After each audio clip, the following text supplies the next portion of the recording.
এমন একটা দিন যেই দিনে আল্লাহ রাব্বুল আলামিন বান্দার সমস্ত গুনাহকে ক্ষমা করে দেন। এমন একটা দিন যেই দিনে ঢাকার ঐতিহ্যবাহী সুরিটোলা আহলে হাদিস মসজিদে উপস্থিত সম্মানিত মুসল্লিবৃন্দ, সমস্ত প্রশংসা মহান রব্বুল আলামিনের জন্য, যার অশেষ রহমতে দীর্ঘ এক সপ্তাহ পর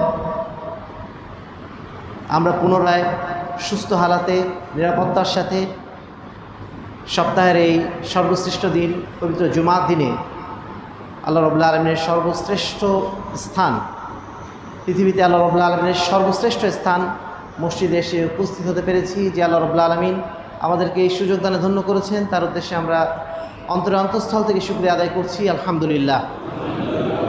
দরুদ ও সালাম বর্ষিত হোক শ্রেষ্ঠ নবী আহমদ মুস্তফা মুহাম্মদ মুস্তফা সাল্লাল্লাহু আলাইহি ওয়াসাল্লামের প্রতি, যিনি আমাদের একমাত্র আদর্শ, যার আদর্শের অনুসরণের মাধ্যম দিয়ে কেবলমাত্র দুনিয়া এবং আখিরাতে সার্বিক কল্যাণ পাওয়া সম্ভব। সে রাসূলের উদ্দেশ্যে আমরা অন্তর থেকে দরুদ পাঠ করছি, আল্লাহুম্মা সাল্লি আলাইহি আল্লাহুম্মা বারিক আলাইহি। সম্মানিত উপস্থিতি, আমরা জানি ইসলামের দিবস পালন বলে আলাদা কোনো বিষয় নেই, কিন্তু তারপরও আল্লাহ রাব্বুল আলামিন তার দিনগুলোর মধ্যে বিভিন্ন দিনগুলোকে বিভিন্ন বৈশিষ্ট্য মণ্ডিত করেছেন, বিভিন্ন ফজিলত দ্বারা দিনগুলোকে মর্যাদাবান করেছেন। তার মধ্যে একটি উপলক্ষ আমাদের সামনে অতি শীঘ্রই আসছে। আজকে 16 তারিখ, আগামী 2 দিন পরে 18 তারিখে অথবা 19 তারিখে জিলহজ মাস শুরু হচ্ছে ইনশাআল্লাহ। এখন জিলকদ মাসের 27 তারিখ চলছে আজকে। আগামী 2 দিন পরে অথবা 3 দিন পরে জিলহজ মাস উপস্থিত হবে। এই জিলহজ মাসের প্রথম যে 10 দিন, এই 10 দিন সম্পর্কে আল্লাহ রাসূল সাল্লাল্লাহু আলাইহি ওয়াসাল্লাম বেশ কিছু হাদিস বর্ণনা করেছেন এবং এর ফজিলত বর্ণনা করেছেন। আজকে আমাদের খুতবার বিষয়বস্তু এটাই। সম্মানিত উপস্থিতি, যেটা শুরুতেই বলছিলাম যে ইসলামের দিবস পালন যে বিষয়টা, সেটা কিন্তু আমরা কখনোই উৎসাহিত করি না, বরং নিরুৎসাহিত করি। বর্তমান যুগ হচ্ছে দিবস পালনের যুগ। প্রত্যেকটা জিনিসের জন্য এক একটা দিবস পালন করা হয়, এমনকি ডিম দিবস পর্যন্ত আছে। কত দিবস আছে তার কোনো ইয়ত্তা নেই। এগুলোকে আমরা সবসময় নিরুৎসাহিত করি এবং ইসলামিক সংস্কৃতির বহির্ভূত মনে করি। তবে আল্লাহ রাব্বুল আলামিন তার দিনগুলোকে বিশেষ বৈশিষ্ট্যমণ্ডিত করেছেন। যেমন আজকের এই শুক্রবারের দিনটা, এটা হচ্ছে সপ্তাহের সর্বশ্রেষ্ঠ দিন। শুধু তাই না, অন্য হাদিসের যেটা বার্তা তাতে বোঝা যায় যে পুরো বছরের সর্বশ্রেষ্ঠ দিন হচ্ছে এই জুমার দিনগুলো। তারপরে আল্লাহ রাসূল সাল্লাল্লাহু আলাইহি ওয়াসাল্লাম আরও কিছু দিনকে বৈশিষ্ট্যমণ্ডিত করেছেন। যেমন সপ্তাহের সর্বশ্রেষ্ঠ রাত বলা হয় লাইলাতুল কদরকে, সর্বশ্রেষ্ঠ শেষ দশক বলা হয়, বা সর্বশ্রেষ্ঠ 10টি রাত বলা হয় রমজানের শেষ দশককে। অনুরূপভাবে সর্বশ্রেষ্ঠ মাস বলা হয় রমজান মাসকে। আবার আল আশহুরুল হুরুম, 4টা হারাম মাস, এই 4টা হারাম মাসকে আল্লাহ রাব্বুল আলামিন আলাদাভাবে বৈশিষ্ট্যমণ্ডিত করেছেন এবং এই সময় কোনো মারামারি, যুদ্ধ, ফ্যাসাদ এগুলো সব নিষিদ্ধ করা হয়েছে।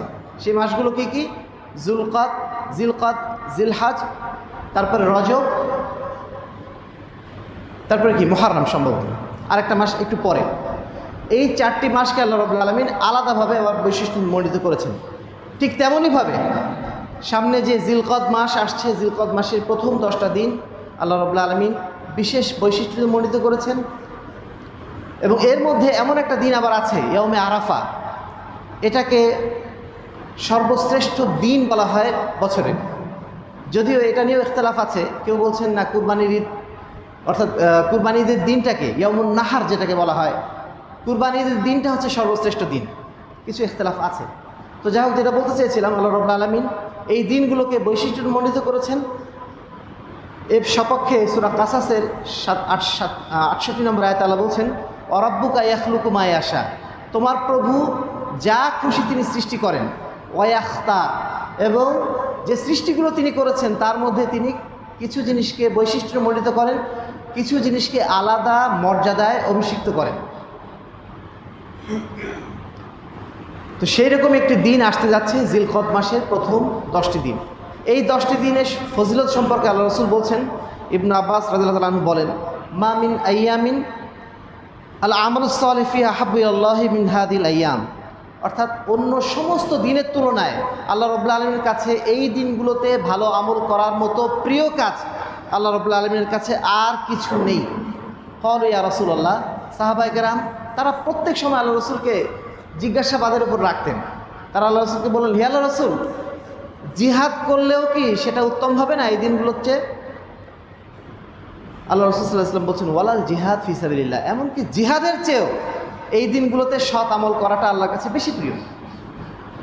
তবে ওই ব্যক্তি ব্যতীত যে ব্যক্তি খারাজা বিনাফসি ওয়া মালিহি, যে তার নাফস নিয়ে, তার জান নিয়ে এবং মাল নিয়ে আল্লাহর রাস্তায় নেমে গেছে, ওয়ালাম ইয়ারজিউ মিন যালিকা বিশাইইন, অতঃপর সে আর বাড়িতে ফিরে আসেনি, অর্থাৎ সে শহীদ হয়ে গেছে।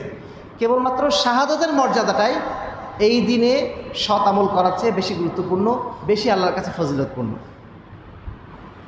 জাবের রাদিয়াল্লাহু আনহু থেকে বর্ণিত, তিনি বলছেন, আফজালুল আইয়ামিদ দুনিয়া আইয়ামুল আশর, আল্লাহ রাব্বুল আলামিনের দিনগুলোর মধ্যে সর্বশ্রেষ্ঠ 10টি দিন হলো এই জিলকদ মাসের 10টি দিন। এবার আমরা আসি, এই 10টি দিনকে আল্লাহ রাব্বুল আলামিন কেন এত বৈশিষ্ট্যমণ্ডিত করলেন, কেন এটা এত ফজিলতপূর্ণ? প্রথম কথা হচ্ছে এই 10টা দিনে এমন একটা দিন আছে যে দিনটাকে বলা হয় আরাফাত দিন। এই আরাফাত দিনটা হচ্ছে এমন একটা দিন যেই দিনে আল্লাহ রাব্বুল আলামিন বান্দার সমস্ত গুনাহকে ক্ষমা করে দেন। এমন একটা দিন যেই দিনে হজ অনুষ্ঠিত হয়।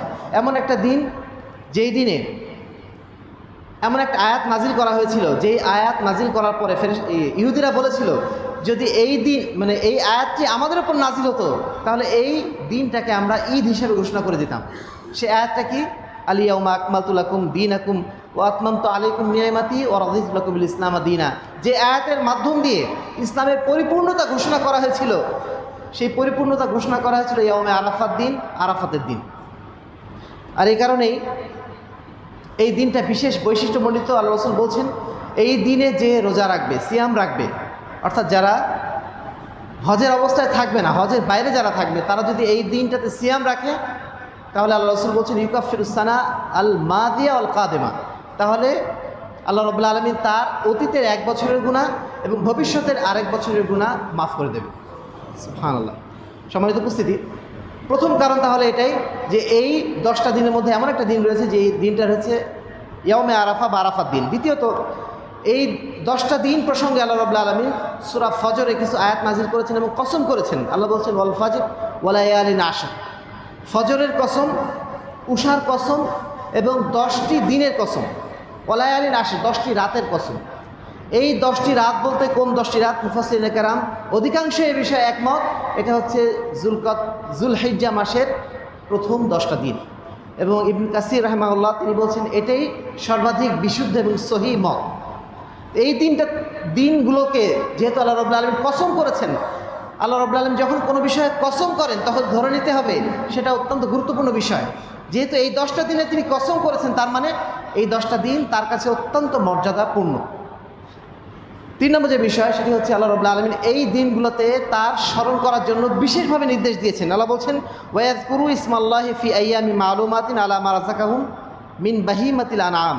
আল্লাহ রাব্বুল আলামিন তাদেরকে পশু প্রাণী থেকে যে জীবিকা নির্বাহের সুযোগ করে দিয়েছেন, এজন্য এই দিনগুলোতে, কিছু নির্দিষ্ট দিনগুলোতে তারা যেন আল্লাহকে স্মরণ করে।